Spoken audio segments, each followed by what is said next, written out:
Mouvement 1, chapitre 3, 2013, 10 décembre. Quelque chose n'allait pas. Marcus était là, assis à son bureau derrière l'écran d'ordinateur.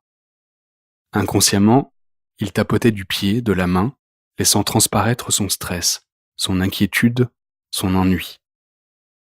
Il avait encore en tête une chanson écoutée ce matin dans la voiture, Asibonanga, de Johnny Clegg and Savuka.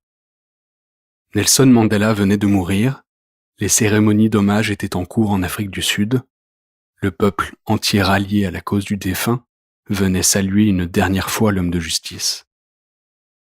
Dans le bureau, ses collègues s'affairaient. Dossiers, mails, fax, coups de téléphone, réunions, les corps et les esprits du monde de l'entreprise au service de sa sainteté du business. Mais quelque chose n'allait pas. Il se mit à repenser à ce reportage diffusé dimanche soir. Un homme avait passé sa vie à s'occuper d'oiseaux et de rapaces, un aigle notamment, incapable de voler à ses débuts.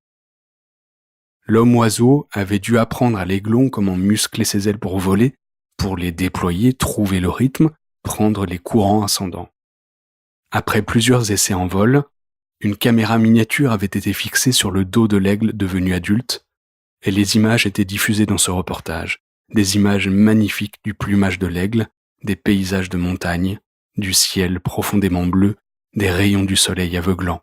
La vraie liberté, s'était-il dit. Lui aussi aurait bien aimé voler. Les écoles de parapente florissaient un peu partout maintenant. Le rêve était accessible. Un jour, peut-être. Marcus vérifiait sa boîte mail professionnelle 20, 30, 40 fois par jour. Sa messagerie personnelle tout aussi souvent.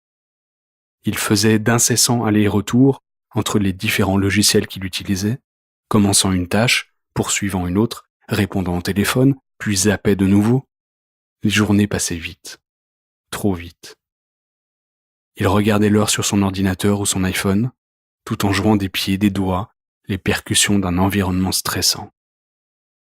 Chaque soir, il éteignait son bureau, quittait l'entreprise, entrait dans sa voiture, fermait la portière. Un grand clac, puis le silence. Il prenait quelques secondes pour lui avant de démarrer le moteur, de choisir quelle radio il allait écouter ou quelle CD. Il roulait vite, sur la file de gauche toujours, freinait au radar, puis accélérait. Une fois rentré chez lui, généralement pas avant 20 heures, il posait sa sacoche, accrochait sa veste au porte-manteau, enlevait ses chaussures, puis saluait sa moitié d'un baiser rapide sur la bouche. Elle. « Ça va, toi? Ta journée s'est bien passée ?» Quoi répondre? Quoi dire? Il lançait. « Oui, ça a été. Et toi ?» Il était à la maison, son havre de paix, son cocon. Alors ça allait. Plus tard, assis tous deux devant la télé, profitant du temps de cerveau disponible pour les publicités, il reprenait son téléphone, vérifiait ses mails, lançait son application Facebook, la vie d'amis ou de connaissances défilait sur son écran. Et sa femme, Isabelle, à côté de lui. Le matin, au lever, Marcus allait dans la salle de bain, se regardait dans le miroir, trouvait son visage gris. Gris de cernes, gris de fatigue, gris du quotidien.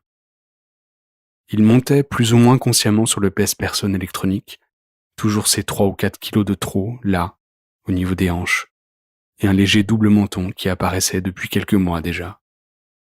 Il laissait couler l'eau de la douche, en attendant qu'elle soit chaude, puis se glissait sous le jet. C'était l'un des moments préférés de sa journée. Les épaules d'abord, l'eau ruisselante sur son dos, ses fesses, ses mollets, puis la tête. Il fermait les yeux s'enivrant d'eau douce, chaude, agréable. Une petite chose, petit bonheur, comme il disait parfois. Isabelle, elle, restait au lit quelques minutes encore, le temps de se réveiller avec lenteur, s'étirant comme le ferait un chat. Il y a 2 ans, Isabelle et Marcus étaient allés consulter un sexologue. Elle avait réussi à le convaincre, plus par jeu que pour un problème réel. Elle avait pensé ce rendez-vous comme un petit piment dans leur vie établie, pourtant sans enfant. La consultation s'était déroulée sans secret, sans non-dit, sans vérité non plus.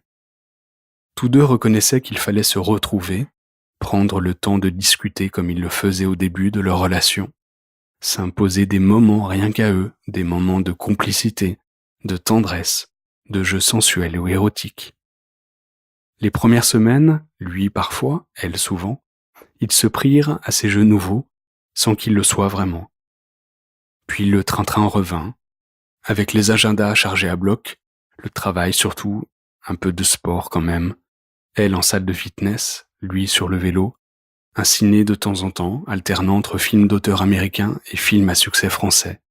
Une soirée chez des amis, Valentine et Stéphane, ou Benoît et Sébastien, ou Florian et Nelly avec leurs 2 enfants, repas en famille chez les beaux-parents un week-end sur 2. Les corps finirent de nouveau par s'oublier, lentement, jusqu'à tomber plus tard sur la vidéo d'une autre sexologue. Quelque chose ne va pas? Non, ça va. Pourquoi? Je te trouve lointain, hermétique presque. C'est ton travail qui te stresse? Je sais pas, je me sens dépassé partout. Trop de tout le temps, et pas assez de moments à moi, mais sinon ça va, t'inquiète. Silence. En fait, j'ai quelque chose à te demander. Oui? Ce matin, sur le pare-brise de ma voiture, glissé sous l'essuie-glace, il y avait un mot.